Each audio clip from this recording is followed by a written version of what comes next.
example, trade agreements could cause a fall in the government revenue that is used to pay the public sector salaries.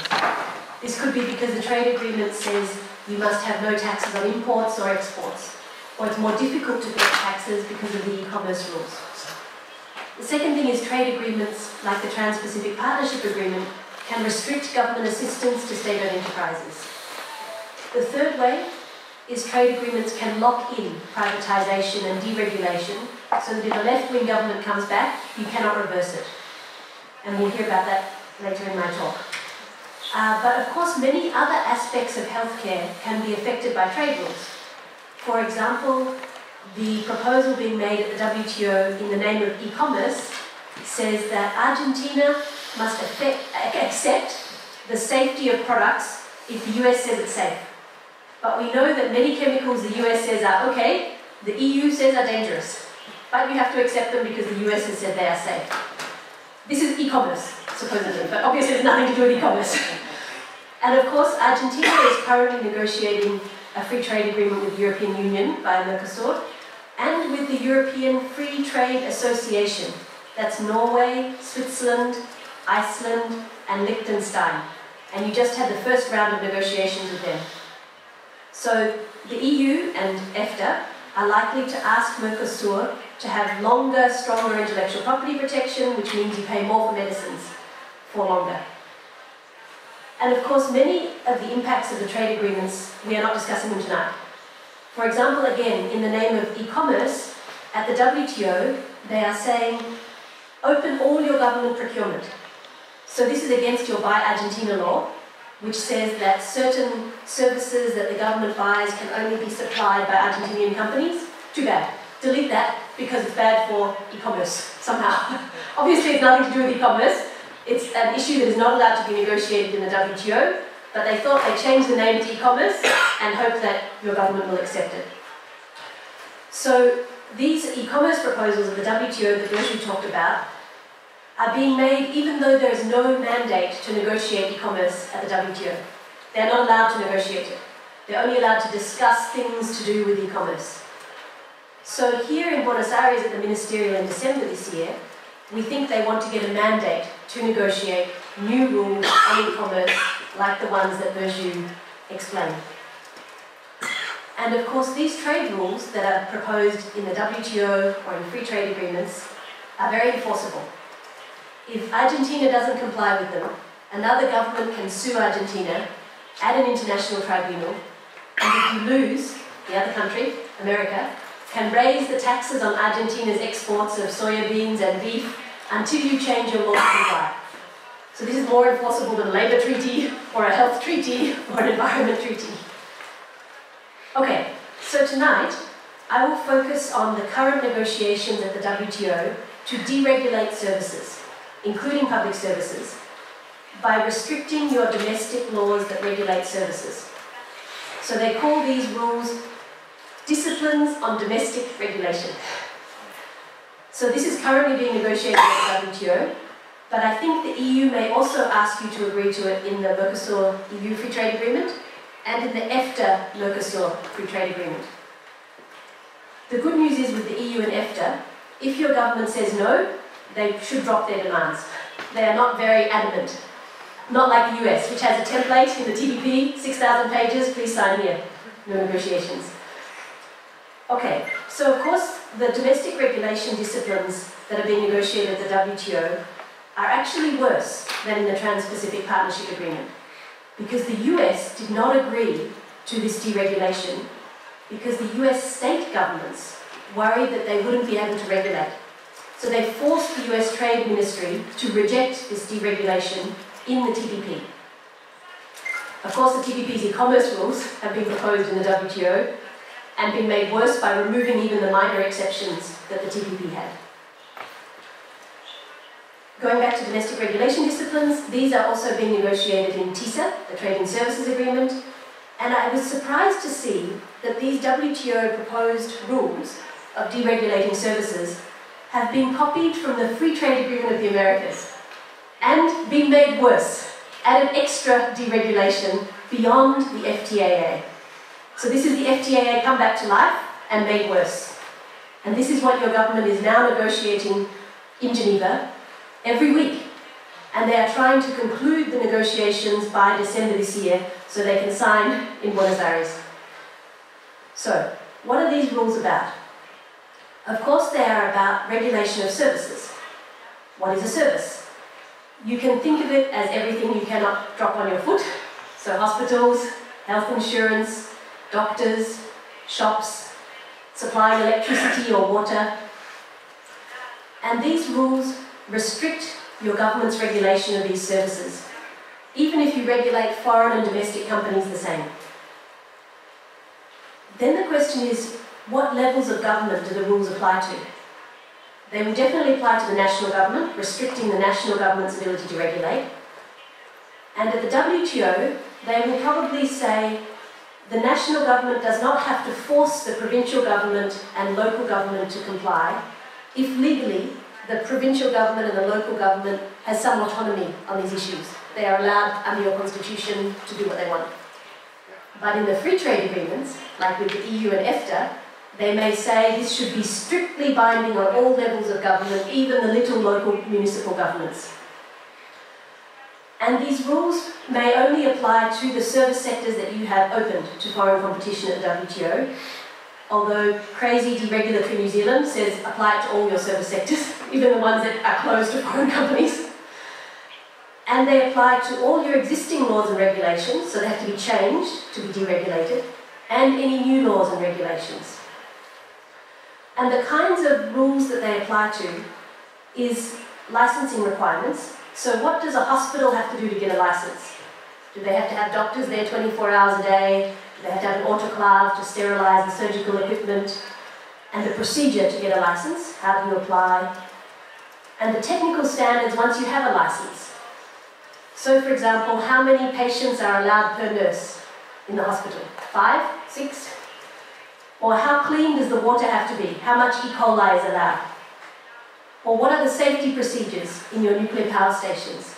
These are all technical standards, and your ability to regulate these is restricted by these proposed rules.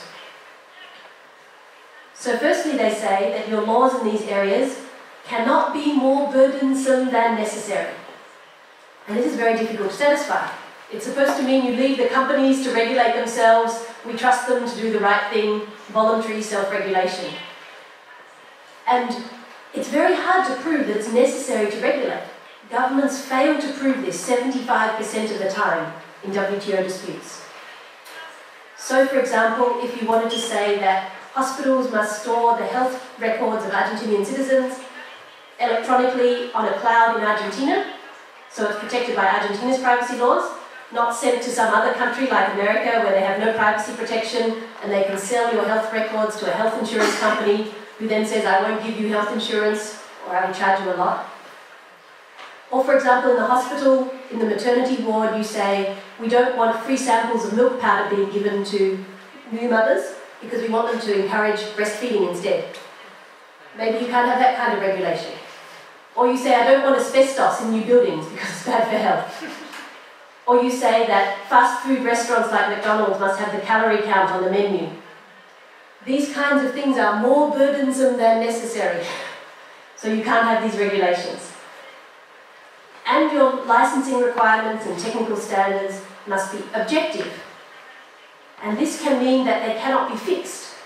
So the government cannot set a maximum price for electricity or water to make sure it's affordable. Or you couldn't have a minimum wage because it's fixed. Or you couldn't have occupational health and safety requirements in your ship repair sector. Or you couldn't require in hospitals that they have those equipment to lift the patients so the nurses don't have to lift and then they get a sore back. So these kinds of things may be not objective.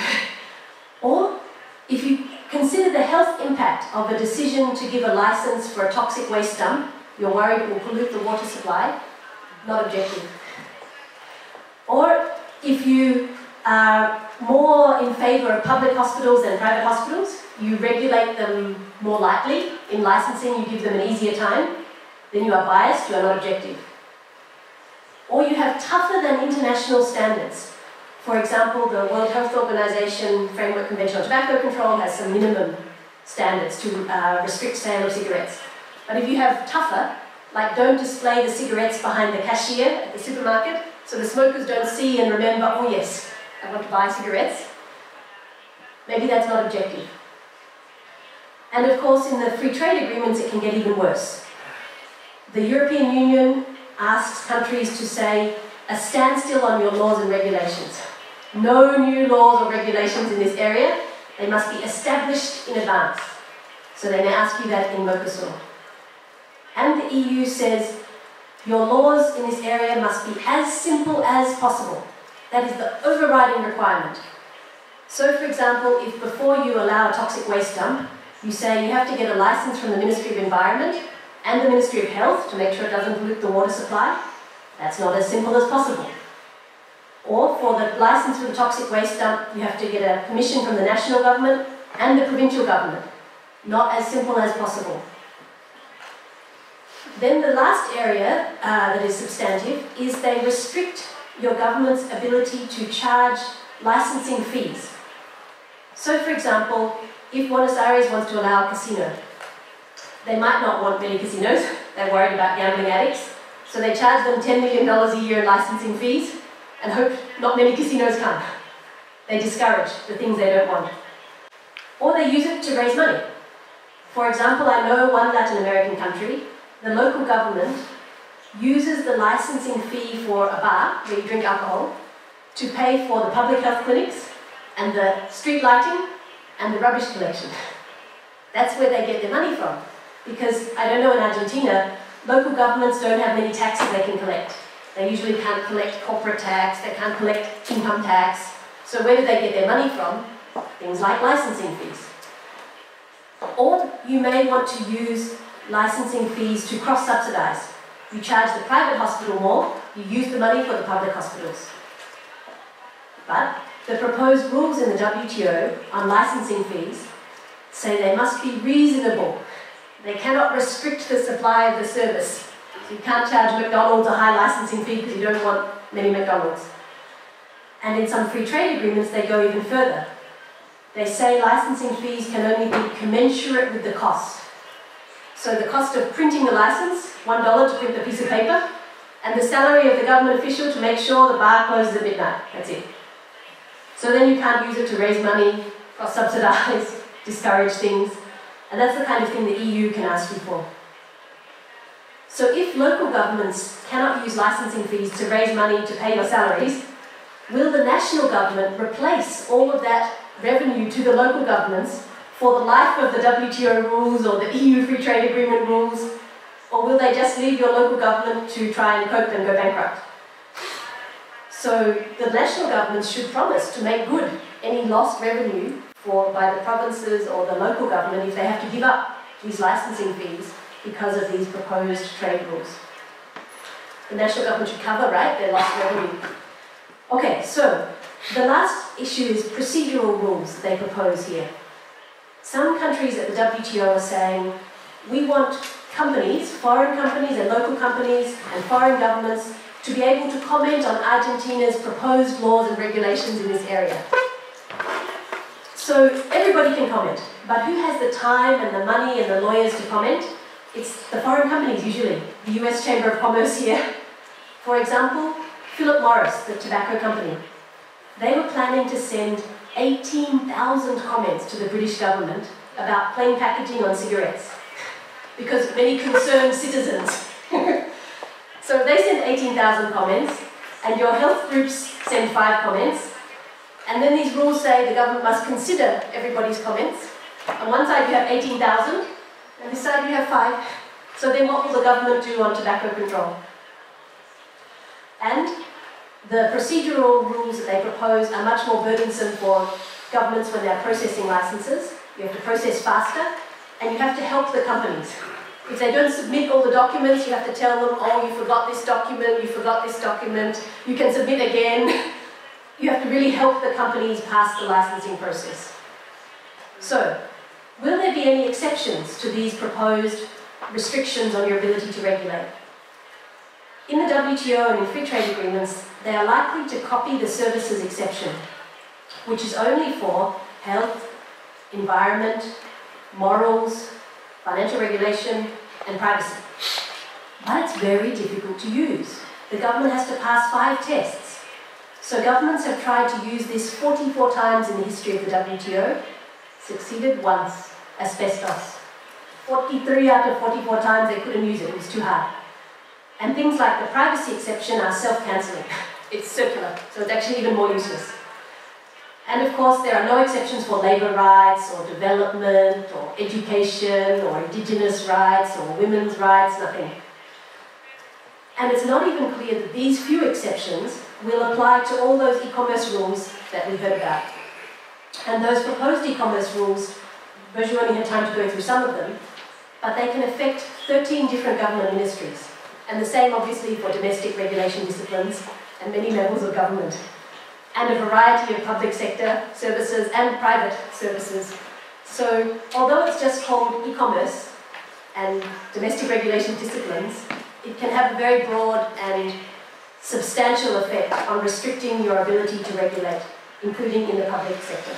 Muchas gracias.